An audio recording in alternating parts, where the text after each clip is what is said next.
අපි දැන් ඉගෙන ගමු දෙපට පිරවිල්ල ගොතන්නේ කොහොමද කියලා. දෙපට පිරවිල්ල කියන්නේ ඩබල් ක්‍රොෂේ.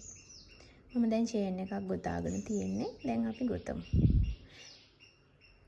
ඉස්සරවම කරන්නේ මෙහෙම යාන් එක මේක පටලගෙන ඉන්නවා.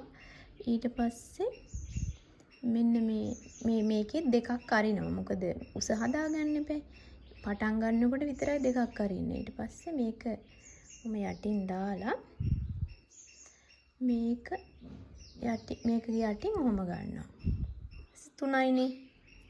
ඊට පස්සේ මේක මෙහෙම දාලා දෙකකින් විතරක් ගන්නවා. දැක්කද?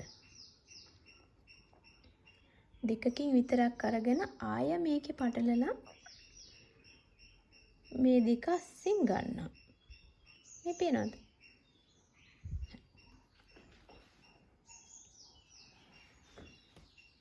අපි ආය කරමු. මේක පටල ගන්නවා. ඊට පස්සේ මේක ඇතුලෙන් ඊළඟ එක ඇතුලෙන් දානවා. ඊට පස්සේ මේක පටලගෙන ඊට පස්සේ කටුවේ තියෙන 3ක්. ඊට පස්සේ දෙකකින් විතරක් ඇතුලෙන් ගන්නවා. ඊට පස්සේ දැන් ආයෙ දෙකක් තියෙනවා. ආයෙ මේ නූල මෙහෙම පටලලා ආයෙ දෙකෙන් ගන්නවා. හරි? හොඳට බලාගෙන ඉන්න.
මේ තියෙන්නේ ඩබල් ක්‍රොෂේ එක ගොතපුවාම තියෙන විදිය.